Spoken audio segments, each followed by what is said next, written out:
मेरे खिलाफ विधानसभा में प्रस्ताव आ गया, तो मैंने अगले दिन माफी मांगते हुए कहा कि देश के आधे नेता मूर्ख नहीं हैं।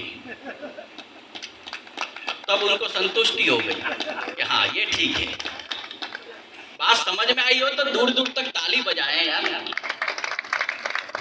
ये जो कवि आपके सामने बैठे हैं, ठीक है, आपके गांव में प्रवीण जी की निमंत्रण पर और महादेव के आशीर्वाद लेने के लिए पधार गए। ये सभी देश के चुनिंदा कवि हैं जो देश भर के कवि सम्मेलनों में काव्य पाठ करते हैं और हजारों हजारों की भीड़ में काव्य पाठ करते हैं।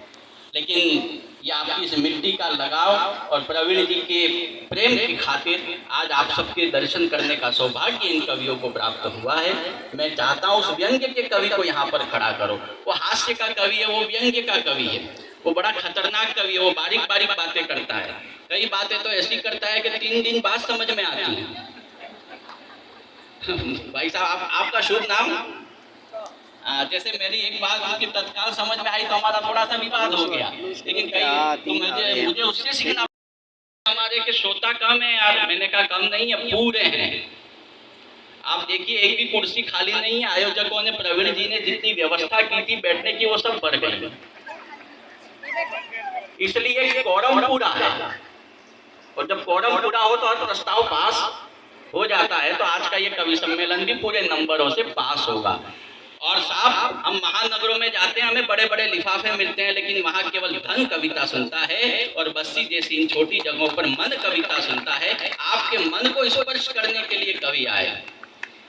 आज प्रवीण जी के घर में उनके बड़े भाई साहब और उनके सगे संबंधियों ने जो दाल बाटी हमको खिलाई है। हम होटलों में ठहरते हैं, कहीं कवि सम्मेलनों में जाते हैं तो वहाँ ग्रेवी और मसाला खा खा करके कोई आनंद नहीं आता है। लेकिन जो आज प्रेम प्रसादी हमने प्रवीण जी के घर में पाई है, वो पूरे बस्ती गांव की प्रेम प्रसादी। माध्यम ये बने हैं, लेकिन वो अनाज इस बस्ती की जमीन से उपजा है। तो बड़ा आनंद आया इतना स्वादिष्ट भोजन पा करके। और पूरी व्यवस्थाएं थी कवियों के लिए, हालांकि बाथरूम में बल्ब नहीं था।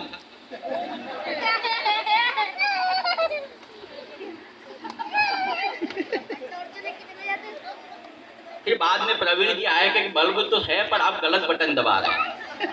तो मैंने कहा वो तो घर का ही आदमी बता सकता है कि सही बटन कहाँ है। तो प्रवीण जी बड़े आनंद देते हैं। आपके डूंगरपुर जिला के कलेक्टर, कोई भी कलेक्टर आ जाए, कलेक्टर सबको सुनाता है, ये कलेक्टर को सुना के आ जाए।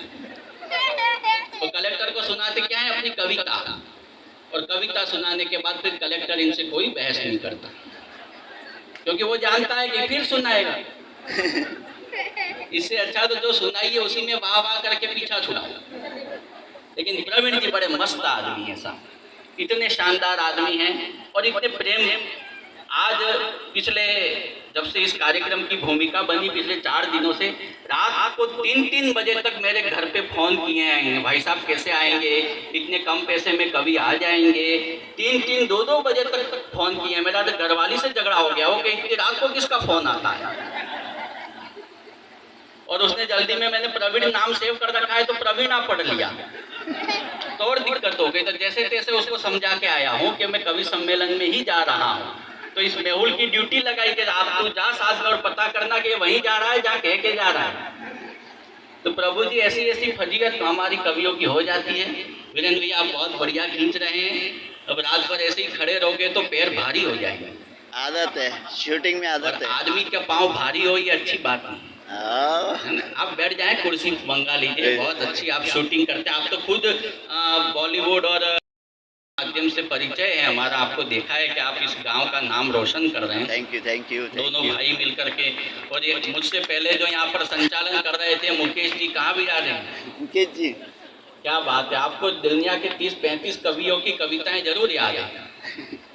बहुत अच्छा संचालन किया आपने प्रारंभिक। और इससे लगता है कि ये गाँव की माटी, भले यहाँ धोती जैसे कदकाठी वाले लोग रहते हो, कोई बड़े टाइट शर्ट वाले लोग न रहते हो, लेकिन इनकी प्रज्ञा, इनकी मति, इनकी बुद्धि भी वही है जो बड़े बड़े महानगरों में बैठे लोगों के पास है। ये लोग कविता समझने वाले लोग हैं। मैं हार्दिक हिंदुस्तानी को यहाँ पर प्रस्तुत करना चाहता हूँ, वो अपने हास्य व्यंग्य से आपको आनंदित करें। कवि के लिए ऐसी फीकी ताली न बजे, मान दे तो कम है ही, तालियों में कंजूसी न करें। हार्दिक हिंदुस्तानी।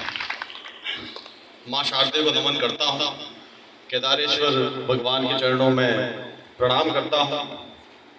आप सबको प्रणाम करता हूँ, माताओं को प्रणाम करता हूँ, पुरुषों को प्रणाम करता हूँ, बच्चे बैठे हैं उनको भी प्रणाम करता हूँ, जो 2-4 बुजुर्ग बैठे हैं उनको अंतिम प्रणाम करता हूँ।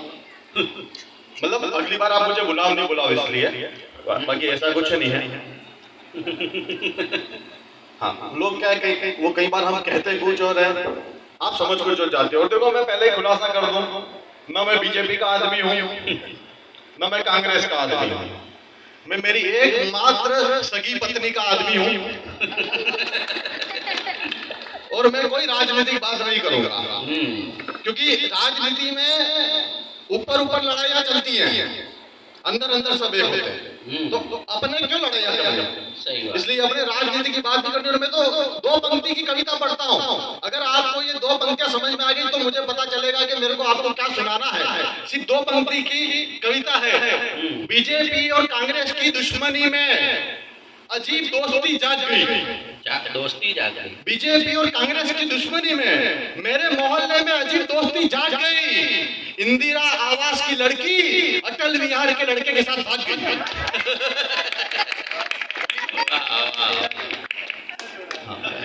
आवाज तो ये राजनीति है, इसीलिए राजनीति का तनाव कभी नहीं लेने का भाई साहब, आनंद में रहने का। और देखो गर्मियों के मौसम में पी रहे हैं हम लस्सी, 100 में से 20 गए तो बचे 80, और हम भी हो जाएंगे धन्य अगर ताली बजा देगा एक बार पूरा गांव बस्सी। वाह, क्या बात। ये ऐसी कविता मैं पहले नहीं करता था, फिर मैं एक दिन प्रवीण जी से मिला, तब से ये रस्सी गले में पड़ी, तो उसके बाद ये 80 और लस्सी में भी करने लग गया। हालांकि प्रवीण जी का खाना बढ़िया था, एक कटोरी आई थी, लेकिन मेरे को लगा उसमें श्रीखंड आएगा, पर नहीं आया, पर खाना बहुत अच्छा था। लेकिन दाल बाटी और ऊपर से जो आपने छाछ पिलाई हमको वाकई में तृप्त किया। और ब्राह्मण को क्या चाहिए, भोजन चाहिए। अभी तो वैसे भी शादी ब्याह का अभी चल रहा, मौसम चल रहा, कहीं पर भी सड़क पे निकल जाइए, आपको हर जगह गाड़ियों में बाराती आती जाती दिखेंगी। आपको चार पंक्तियां सुनाता हूँ, अगर आपको लग जाए कि पूरे हिंदुस्तान के अंदर कहीं पर भी बारातियों के ऊपर ये पंक्तियां सटीक बैठती है, पूरे हिंदुस्तान में कहीं भी शादी हो, अगर ये 4 पंक्तियां बारातियों के ऊपर सटीक बैठती है तो फिर मैं एक श्रोता का ठहाका भी चाहता हूँ और ताली भी चाहता हूँ कि फेंकने वालों ने अभी फेंका कहाँ है, फेंकने वालों ने अभी फेंका कहाँ है, देखने वालों ने अभी देखा कहाँ है। और तुम शादी जाके किसी भी शहर में कर लो, बारातियों को पता है ठेका कहाँ है। वाह वाह। हाँ, ये आप किसी भी अनजान शहर में बारात लेके जाओ, 15 मिनट में एक आदमी आ जाएगा, पैसा पता चल गया। और मैं तो कहता हूँ ये जितनी भी मार्केटिंग ब्रांडिंग करने वाले लोग हैं, एक बड़ा सा शोरूम खुलता है, उस शोरूम के बड़े बड़े होर्डिंग लगते हैं, उस होर्डिंग पे बड़े बड़े नाम, उस दुकान में क्या क्या आइटम मिल रहा है, इतनी ब्रांडिंग करने के बाद भी उसके बाद कस्टमर जाए कोई गारंटी नहीं। लेकिन एक ही दुकान ऐसी है पूरे हाईवे पे, पूरे सड़क किनारे, एक सफेद बोर्ड पे लाल कलर से खाली इतना लिखवा दो, दुकान, बस इतना ही लिखवा दो, आदमी खुद सुनते हुए पहुंच जाता है। और देखो ये पवित्र मंच है, मैं कोई भी ऐसी बात नहीं करूंगा, दारू नहीं पीनी चाहिए, बिल्कुल भी नहीं पीनी चाहिए, बहुत बुरी चीज है। लेकिन उसकी एक अच्छाई है, 4 पंक्तियां पढ़ता हूँ मैं। अच्छा, उसकी एक अच्छाई भी है, वो पढ़ रहा हूँ मैं। मदीना के नाम पर अनजान मिल जाते हैं, 4 दोस्त, अभी कोई दोस्त नहीं है, लेकिन 4 जने अगर कहीं बैठे हैं, 2 पैक के बाद उनका जो रिश्ता बनता है ना भाई साहब, घर में भाई भाई का नहीं होता है, तू मेरा भाई है। मदीना के नाम पर अनजान मिल जाते हैं, मधुशाला में शहर के दीवान मिल जाते हैं, हिंदू मुस्लिम सिख ईसाई सब बाहर है, मेखाने के अंदर देखो इंसान मिल जाते हैं। वाह वाह वाह। और मैंने आपको बोला मैं कोई फालतू की बात नहीं करूंगा, अपने कोई टेंशन वाली बात, आपको टेंशन कोई लेने भी नहीं है, क्योंकि मेरे पास ऐसी कोई बात है भी नहीं जिससे आपको टेंशन हो। अपन हंसी मजाक वाले आदमी हैं, हंसो और मस्त रहो। या तो छोटे छोटे बच्चे बैठे हैं, ये बच्चे भी आजकल बड़े खतरनाक हो गए हैं, ये बच्चे कब किसको क्या पूछने कोई गारंटी नहीं है। आपको एक सीधे सीधे एक व्यंग्य से जोड़ता हूँ। एक बच्चे ने अपने पिताजी को पूछा कि पिताजी बताओ राजनीति क्या होती है। हाँ एक बच्चे ने अपने पिताजी को पूछा कि पिताजी बताओ राजनीति क्या होती है। अब बाप ने कहा अरे बेटा तू स्कूल जा, पढ़ाई कर, तेरे को राजनीति से क्या लेना देना। उसने कहा नहीं पापा मेरे को जानना है। आजकल जहाँ देखो वहाँ राजनीति की बातें, टीवी खोलो तो राजनीति, अखबार खोलो तो राजनीति, स्कूल में दो मास्टर खड़े हो तो भी वो तंबाकू बढ़ाते राजनीति की बातें करते हैं। हाँ पैसा तंबाकू की बातें आपको मजा आ गया, आप मास्टर हो। सरकारी मास्टर की दो ही पहचान है भाई साहब। ओरिजिनल सरकारी मास्टर वो होगा जिसको तंबाकू बनाने आती हो, तंबाकू खुद खाए, चूना छोरों से मंगवाए और फॉर्मल पैंट के ऊपर स्पोर्ट के जूते पहने। ये सरकारी मास्टर की खास पहचान। हाँ और तो अब उस बच्चे ने कहा कि मेरे को जानना है राजनीति क्या होती है। बाप ने कहा यार ये बच्चा ऐसे तो मानेगा नहीं, लेकिन चलो इसको समझाते हैं। उसने सोचा कि मैं अपने परिवार का उदाहरण देता हूँ। उसके बाप ने बच्चे को कहा कि अच्छा बेटा तुम ये बताओ अपने घर में पैसे कौन कमाता है। बोले कि पिताजी आप। तो देख बेटा मैं हो गया देश की अर्थव्यवस्था। बोले ठीक है। अपने घर में काम कौन करता है। बोले काम वाली बाई। तो ये हो गई कर्मचारी। बोले ठीक है। अच्छा अपने घर में राज किसका चलता है। बोले मम्मी का। तो बोले वो हो गई सरकार। अच्छा ठीक है। और ऐसे फालतू के सवाल कौन करता है। बोले पिताजी मैं। तो तू हो गई जनता। ये है राजनीति। अब उसको उसके पिताजी ने इतना बताया। अब उसी बच्चे को आधी रात को 12 बजे प्यास लगी, वो पानी पीने के लिए उठा और किचन की तरफ जा रहा था। तो उसने देखा कि उसकी पापा की आवाज काम वाली बाई के कमरे से। उसने देखा रात की 12 बजे पापा की आवाज काम वाली बाई के कमरे से।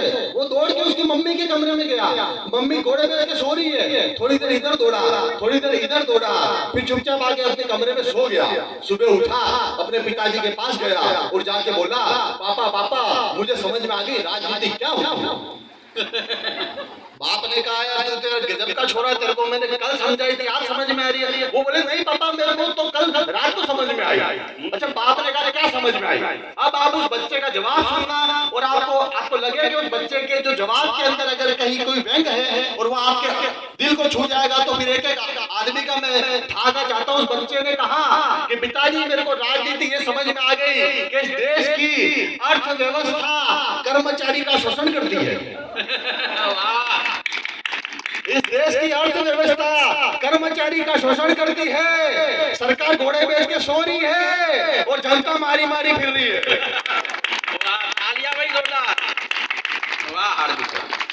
ये मैं आपको बता रहा हूँ। एक स्कूल के अंदर इंस्पेक्टर साहब पहुंच गए।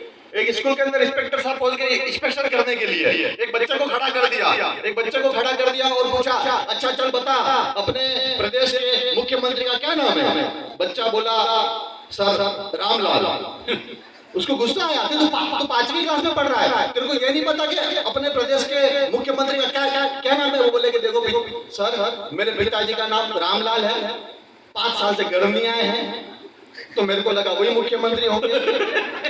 और हकीकत बात तो यह है कि मैं ओरिजिनल स्टूडेंट हुई नहीं। मैं तो यहाँ स्कूल के आसपास बकरियां चराने आया था।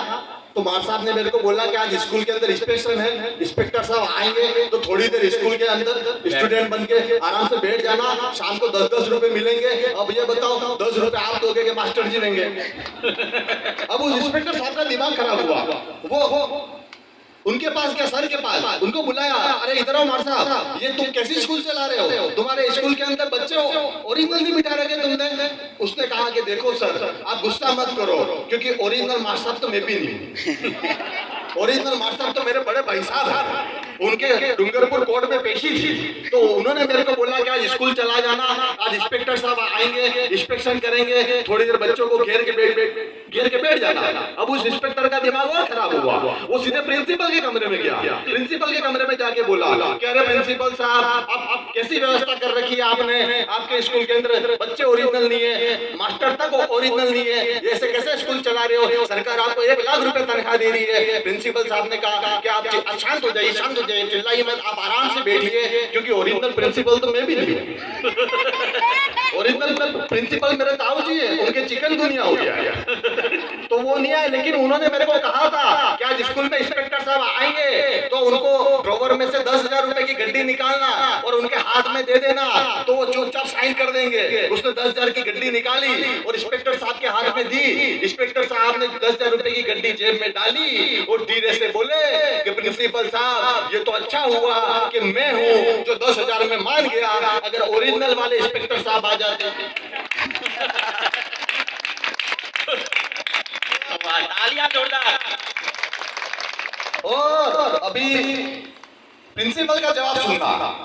प्रिंसिपल ने कहा कि अरे इंस्पेक्टर साहब, आप ओरिजिनल हो या कोई भी हो, और आपको इतनी भी समझ नहीं आ रही, जिस स्कूल में बच्चे नकली, मास्टर नकली, प्रिंसिपल नकली, वहां 10,000 रुपए क्या। वाह भाई वाह। ये इतनी बड़ी संख्या में माताएं बहनें बैठी हुई हैं, इनको भी विशेष प्रणाम करता हूँ। हालांकि मैं आपको बता दूं, इस दुनिया में सबसे भोली अगर कोई जाति है तो हम पुरुषों की है कि नहीं है? कुछ महिलाएं ना कह रही है, नहीं है। मैं आपको साबित करके बताता हूँ। एक महिला 200 रुपए की चप्पल लाएगी, 200 रुपए की चप्पल लाएगी, 2 घंटे के अंदर पूरे मोहल्ले में दिखा देगी कि मैं नई चप्पल लाई हूँ। 200 के 400 और बताएगी। हम आदमी इतने शरीर 2,000 की दारू पी के आते हैं, चुपचाप सो जाते हैं। ये हमारा भोलापन है, ये हमारा भोलापन है। आदमी तो इतना भोला होता है, मैं आपको क्या बताऊं, शब्दों से मार खा जाता है। एक अपने बस्ती गांव का छोरा था, इतना भोला था, उसकी शादी कहीं नहीं हो रही थी, उसकी शादी नहीं हो रही थी। एक दिन उसके पिताजी आए, उसके पिताजी ने कहा कि बेटा, मैं तेरा बांसवाड़ा में एक जगह रिश्ता तय करके आ गया हूँ। उस छोरे ने कहा, अरे पिताजी, ऐसे कैसे रिश्ता तय करके आ गए, मेरे को तो छोरी दिखाई नहीं आपने। पिताजी ने कहा कि आज तक तेरे को दिखा, इसीलिए तो तेरी शादी नहीं हो रही। तेरे को देखने से क्या मतलब, तेरी शादी हो रही है ना। अब उसने कहा कि ठीक है पापा, लेकिन अब छोरी तो नहीं दिखाई, छोरी का नाम बता दो। अब उसने कहा कि छोरी का नाम बता देता हूँ, छोरी का नाम है सीमा। अब भाई साहब देखना, वो छोरा रात को सो रहा है, उसको नींद नहीं आ रही कि छोरी कैसी दिखती होगी, कैसी होगी। पिताजी ने अपने को कुछ बताया है नहीं। एक काम करते हैं, कल चुपचाप जाते हैं अपन बांसवाड़ा और चुपचाप सीमा को देख के वापस आ जाते हैं। अब आदमी कितना भोला होता है, शब्दों से मार खाता, कितना भोला होता है। वो बांसवाड़ा के लिए बाइक से निकला, डूंगरपुर से आधे रास्ते तक गया और वापस आ गया और आया और बोले, पिताजी मुझे शादी नहीं करनी। पिताजी ने फिर एक थप्पड़ लगाई, बोले तेरे से कोई शादी तो कर नहीं रहा, जैसे तैसे एक छोरी फाइनल करी, अब तेरे को क्या दिक्कत है। बोले कि देखो पिताजी, मैं आपसे झूठ बोल के आज सुबह सीमा को देखने के लिए बांसवाड़ा जा रहा था, लेकिन माही पुल आता है अपने डूंगरपुर से बांसवाड़ा जाते हैं, तो मैं वहां पुल तक पहुंचा। उस पुल के ऊपर एक बोर्ड लगा हुआ है, आपने देखा होगा, माही पुल पे एक बोर्ड लगा हुआ है। वो बोर्ड देखा मैंने और बोर्ड देख के मैं वापस आ गया। क्यों? क्योंकि उस बोर्ड के ऊपर लिखा हुआ है कि बांसवाड़ा की सीमा चालू है।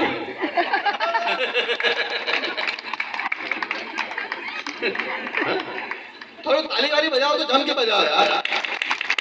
आदमी इतना भोला होता है। आप ये देखो कि अगर किसी आदमी को डूंगरपुर से सागवाड़ा जाना है, वो बस में बैठा है, ठीक है, उसके पास में सीट खाली है और कोई मैडम आके बैठ जाती है, मैडम बैठी है, आदमी बैठा हुआ है। अब उसको जाना है डूंगरपुर से सागवाड़ा जाना है।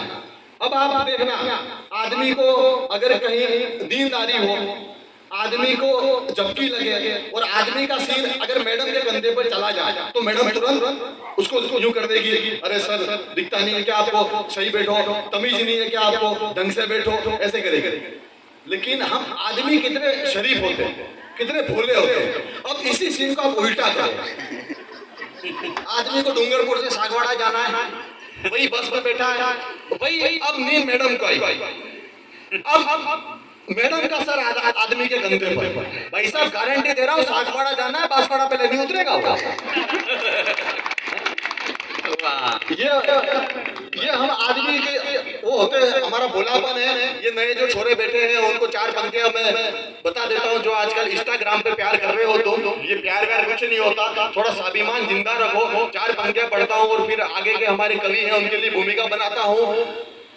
चार पंक्तियां पढ़ रहा हूँ, स्वाभिमानी लोग, शादीशुदा लोग भी सुने, कुंवारे भी सुने, जिसकी कोई नहीं है वो भी सुने, क्योंकि आज नहीं हो तो हो सकता है कल होगी, और जिस दिन भी होगी पहले ही दिन जाके पत्नी को या प्रेमिका को जाके ये सुना देना कि तेरे इश्क में खामोश हुए बैठे हैं, तेरे इश्क में खामोश हुए बैठे हैं, मगर सुन ले मुंह में जबान लिए बैठे हैं। मोहब्बत है इसीलिए कदमों में है तेरे, वरना जमाने को कदमों में लिए बैठे हैं। वाह वाह वाह वाह, तालियां एक बार जोरदार। हाँ, तो तालियां ऐसे बजा रहे हैं सोच सोच के जैसे तालियों पे भी जीएसटी लग गया हो।